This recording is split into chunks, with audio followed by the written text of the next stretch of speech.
Comment chercher un article scientifique? La première étape difficile est d'avoir les mots-clés du sujet que l'on souhaite approfondir. Pour l'exemple, j'ai choisi l'étude de l'effet placebo ouvert.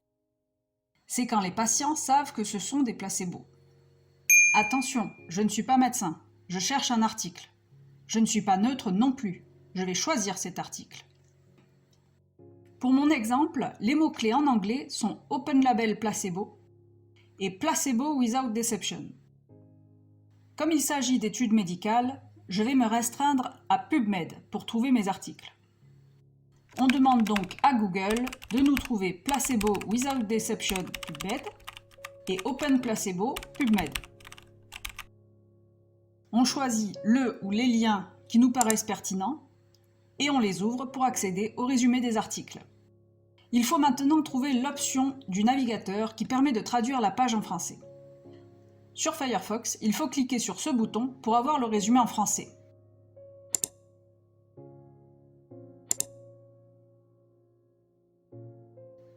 Ouvrons un autre onglet PubMed pour voir d'autres études sur le sujet.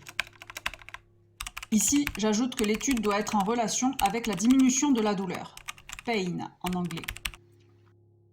On voit que même en choisissant des méta-analyses, c'est-à-dire les compilations d'un maximum d'études, il y a déjà une cinquantaine de résultats. Les résultats peuvent être triés ou restreints, par exemple en fonction des dates. Donc on peut virer les vieilles études. Mais c'est toujours intéressant de voir depuis quand le sujet a été étudié.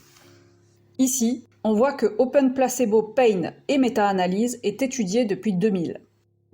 À partir de là, on peut traduire la page et ouvrir toutes les études dont le titre est bien en lien avec ce que l'on cherche. On continue à trier en lisant les résumés de chaque article, toujours en utilisant la traduction automatique. Et après avoir éliminé les articles qui ne sont pas pertinents, il reste les articles que l'on compte lire. Si l'on prend cet article, il est noté que c'est un article libre. Je vais cliquer sur le DOI pour voir si on y a bien accès. On le traduit avec la traduction automatique et tada! On a bien récupéré notre article scientifique.